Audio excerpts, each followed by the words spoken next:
আপনি জীবনে অসাধারণ হইতে চান, একবারে নাম্বার ওয়ান। একটা বছর আপনি যদি রেগুলার তাহাজ্জুদ পড়েন আর ওই সময় যদি আল্লাহর সাথে ওই জিনিসটা নিয়ে কানেকশন করেন, যেই বিষয় হইতে চান নাম্বার ওয়ান হয়ে যাবেন ইনশাআল্লাহ। রাতের বেলা হচ্ছে নেগেটিভ কোনো জিনিসে যাব না, রাতে ঘুমানোর আগে চিন্তা করবো জীবনে যেটা হইতে চাই সেটা হয়ে গেছে, সকালে ঘুম থেকে উঠে ওইটা করবো। এবং ইসলামের অসাধারণ একটা জিনিস হচ্ছে তাহাজ্জুদের নামাজ।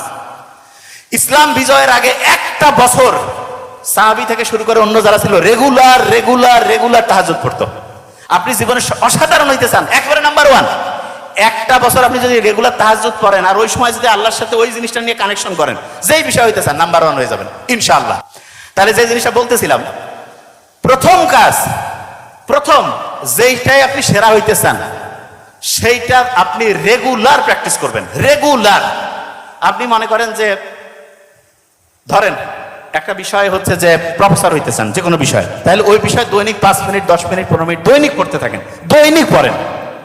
এবং পড়ার ক্ষেত্রে আমি একটা ফর্মুলা দিয়ে দিই, একটানা 15-20 মিনিটের বেশি পড়বেন না। আবার বলছি, একটানা 15-20 মিনিটের বেশি না।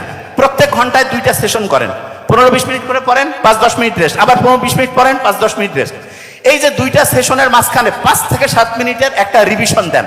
তার মানে দুই দিকে যা কিছু পড়লেন মাঝখানে স্যান্ডউইচের মতো রিভিশন দিলেন। রিভিশন দিলে পড়াটা শর্ট টার্ম থেকে লং টার্ম মেমোরিতে রিজার্ভ হবে। এটা রেগুলার করবেন।